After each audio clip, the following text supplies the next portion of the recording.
엉덩이에서 다리까지 쑤시고 저린 증상은요, 1번 허리 디스크, 2번 척추협착증, 그리고 3번 이상근 증후군에 동일하게 나타나는 증상입니다. 그럼 이 세 가지를 어떻게 구분해야 되는지, 내가 이 셋 중에는 어디에 속하는지, 그리고 간단하게 해결할 수 있는 방법은 없는지 혹시 궁금하십니까? 제가 오늘 그 궁금증을 좀 풀어드리려고 합니다.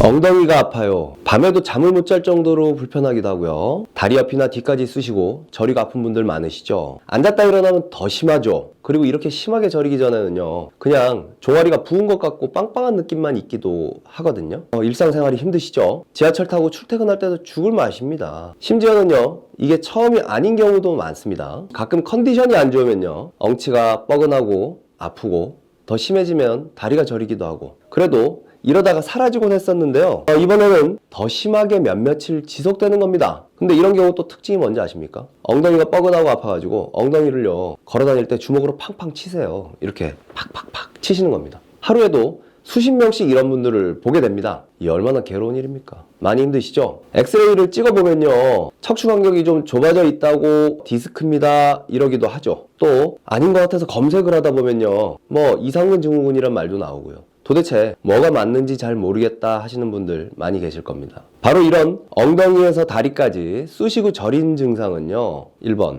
허리 디스크, 2번 척추협착증, 그리고 3번 이상근 증후군에 동일하게 나타나는 증상입니다. 그럼 이 세 가지를 어떻게 구분해야 되는지, 내가 이 셋 중에는 어디에 속하는지, 그리고 간단하게 해결할 수 있는 방법은 없는지 혹시 궁금하십니까? 제가 오늘 그 궁금증을 좀 풀어드리려고 합니다. 오늘 말씀드릴 이상근 증후군을 확실히 알고 또 다른 두 가지하고 구분하는 방법을 아시게 되면요, 본인의 증상이 어디쯤에 있는지 확실히 아시게 될 겁니다. 이상근 증후군의 가장 큰 위험성은요, 바로 허리 디스크하고 증상이 아주 유사해서 디스크로 가장 많이 오인이 된다는 부분이고요, 이로 인해서 불필요한 수술까지 하게 되는 경우들이 생긴다는 점입니다. 이상근 증후군은요, 디스크 수술을 한다고 해서 증상이 없어지지 않습니다. 수백만 원 수술이 문제가 아니고요, 큰 비용 그리고 시간을 낭비하게 됩니다. 그래서 이상근 증후군이 뭔지, 왜 이상근 증후군이 생겼는지, 그리고 디스크랑 이상근 증후군을 어떻게 구분할 수 있는지, 그리고 이상근 증후군을 간단하게 해결할 수 있는 방법은 무엇인지 한번 알아보겠습니다. 일단 이 이야기를 하기에 앞서서요, 이상근이 어디에 붙어 있고 그리고 또 어떤 이유로 신경을 누르는지를 좀 먼저 아셔야 될 것 같습니다. 이상근, 처음에 저는 이게 학생 때 사람 이름인 줄 알았어요. 이상근 씨, 이상근이라고 하는 거는요, 배, 이, 그리고 모양, 상, 그리고 근육, 근이 합쳐진, 즉 먹는 배, 서양배 모양의 근육이라는 뜻인데요, 서양배는 이렇게 동글동글한 우리나라 배하고 달리 방추형을 하고 있어요. 그래서 이렇게 생긴 근육이 이 엉덩이에 이렇게 붙어 있는 겁니다. 문제는 바로 이 근육 아래로 좌골신경이라는 신경이 지나가는 거거든요. 이상근이 바짝 긴장이 되면요, 그 신경을 누르게 되고요, 그렇게 되면 엉덩이도 아프고 다리도 저리고 쑤시는 증상이 발생합니다. 허리 디스크와 이상근 증후군은요, 둘 다 동일하게 허리에서 나오는 신경이 눌려서 발생합니다. 허리에서 출발한 신경은요, 척추 사이를 빠져나와서 엉덩이를 거쳐서 다리로 내려가죠. 자, 고속도로를 생각해 보세요. 서울에서 부산을 가는데요, 양재 IC 근처에서 차가 막힐 수도 있고 천안 IC 근처에서 차가 막힐 수도 있죠. 둘 다 부산까지 가는 시간은 지체가 돼요. 척추에서 출발한 신경은 발바닥까지 내려갑니다. 서울에서 출발한 신경이 부산까지 가는 겁니다. 디스크는요, 양재 IC처럼 척추 근처에서 막힐 수 있는 첫 지점이고요, 이상근은요, 천안 IC처럼 조금 더 아래쪽에 있는 정체 지점입니다. 둘 중에 어디에 문제가 생겨도 증상은 동일한 겁니다. 그래서 둘 다 신경이 눌려서 엉덩이, 다리가 아프지만 더 위에 위치하는 디스크를 수술을 한다고 해가지고 이상근 증후군의 증상이 사라지지는 않는 것이죠. 천안 IC에서 막혔는데 양재 IC만 정리해봤자 부산 가는데 길 막히는 건 똑같다는 겁니다. 그런데 또 하나의 문제는 이상근 증후군이 있는 분들 중 상당수는 허리 MRI를 찍어보면요, 디스크가 보인다는 겁니다. 양재 IC는요, CCTV가 있어서 보이는데요, 천안 IC에는 없어요. 그러면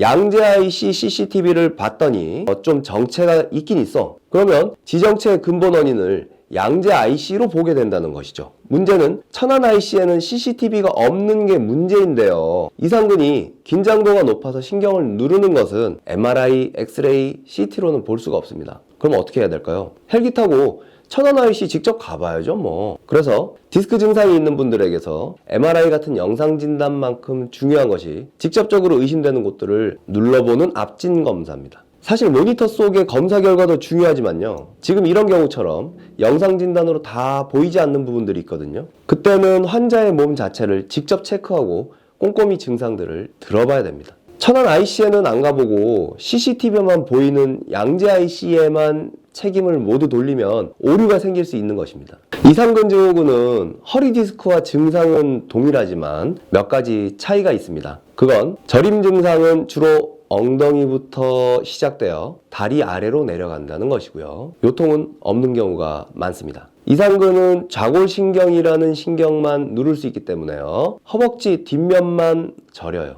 허벅지 전면이 저린 경우는 이상근이 아니고 위쪽 허리에서 신경이 눌린 경우라서 디스크일 확률이 더 높습니다. 그리고 이상근 긴장도가 높아져서 콱 짧아져 있는 것을 확인할 수 있는 몇 가지 방법이 있습니다. 자, 지금 이렇게 누워서 다리를 뻗으면요. 한쪽 발이 유독 외측으로 벌어지는 경우들이 있어요. 이상근은 고관절을 바깥쪽으로 잡아당기는 외전 근육이기 때문에요. 발이 이렇게 외측으로 벌어져 있으면 그쪽 이상근이 좀 짧아져 있구나 짐작을 할 수 있습니다. 그리고 이렇게 다리를 사자 형태로 만들고요. 당기게 되면 이상근이 짧아져 있는 곳은 엉덩이가 유독 통증이 있습니다. 이 자세가 바로 이상근이 팽팽하게 당겨지는 자세이기 때문입니다. 마지막은요. 한번 서보십시오. 이렇게 눈을 감고요. 제자리 걸음을 한번 해보세요. 내가 이렇게 제자리 걸음을 했는데 오른쪽으로 돌아간다. 그러면 오른쪽 엉덩이 근육들이 팽팽히 당겨져서 고관절과 골반이 바깥으로 벌어져 있을 확률이 높습니다. 특히 그 중에서 가장 큰 힘을 주는 근육이 이상근이기 때문에 이상근이 짧아져 있을 확률이 상대적으로 높죠.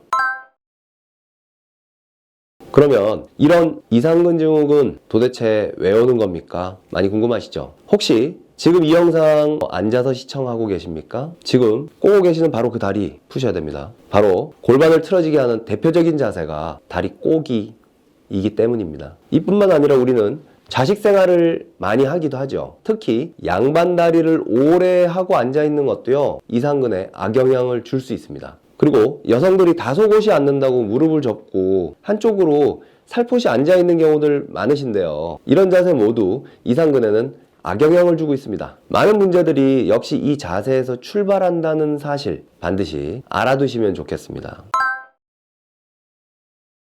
자, 그렇다면 내가 이제 보니 이상근 증후군 같다 하시면 제가 지금 알려드리는 이상근 마사지와 이상근 스트레칭을 한번 해보세요. 이상근은요, 이렇게 고관절 옆에 툭 튀어나온 가장 높은 지점, 여기에 부착합니다. 그리고 이렇게 사선으로 존재하거든요. 다른 분들이 찾아준다면 이렇게 두 번째 손가락을 고관절 외측 튀어나온 부분에 댄 다음에 엄지손가락을 뻗어서 수평, 그리고 다시 위로 손가락 하나만큼 올리시면 되고요. 만약에 이걸 혼자서 찾으셔야 된다라고 한다면 서 있을 때 고관절의 가장 튀어나온 외측 부위에 청골이라는 엉덩이 뼈와 그 사이에 사선으로 있다 생각하시면 되겠습니다. 즉, 이 튀어나온 부분 아래가 아니라 사선으로 위쪽이다. 이렇게 생각하시면 될 것 같습니다. 제 손을 보시면 아마 이해가 되실 겁니다. 그리고 이 부위에 공이 딱 닿도록 해주시고 체중으로 눌러주시는 겁니다. 꼭 눌러서 1분 유지를 해주시고요. 쉬셨다가 다시 1분 유지합니다. 이렇게 5회 반복하시면 됩니다. 처음에는 많이 아프시기 때문에 5회만 하시지만요. 점차 익숙해지시면 10회 하시면 됩니다. 그리고 하나는 앉아서 하는 스트레칭입니다. 앉아서 아픈 쪽 다리를 이렇게 올려주시고요. 수평을 유지해 주셔야 됩니다. 그리고 무릎과 발목을 잡고 다리를 들듯 살짝 당겨주면서 앞으로 숙여주십니다. 그런데 여기서 주의할 점이 하나 있는데요. 허리를 숙이는 것이 아니고요. 바로 고관절을 굽혀야 한다는 점입니다. 허리를 숙이시게 되면요. 허리 디스크에 안 좋은 영향을 미칠 수 있기 때문에요. 반드시 허리의 전만은 유지한 상태로 엉덩이를 빼듯 고관절을 굽혀 주셔야 됩니다. 이렇게 이상근 증후군을 추정해 볼 수 있는 방법, 그리고 이상근 증후군이 생기는 이유, 그리고 집에서 간단히 할 수 있는 스트레칭을 알아봤습니다. 엉덩이가 아프고 다리가 저릴 때 디스크가 더 많을까요? 이상근 증후군이 더 많을까요? 사실은 디스크가 더 많습니다. 일부에서는 이상근 증후군 스트레칭을 잘못하면 오히려 디스크에 손상을 줘서 더 심각한 국면을 초래할 수 있다는 이야기를 하기도 하시거든요. 하지만 앞서 말씀드린 부분 잘 숙지하시고 알려드린 테스트를 해보신 이후에요. 보조적 목적으로만 올바른 자세 스트레칭을 하신다면 이로 인해서 심각한 일이 발생할 확률은 거의 없다고 보시면 됩니다. 자, 오늘 이 영상이 도움이 되셨다면 구독과 좋아요는 사랑입니다. 그리고 혹시 궁금하신 부분들이 있으시다면 댓글로 궁금증을 남겨주시면 다음 영상을 제작하는데 참고하여 궁금증을 밝혀드리도록 노력하겠습니다. 감사합니다. 통증요정 김학조였습니다.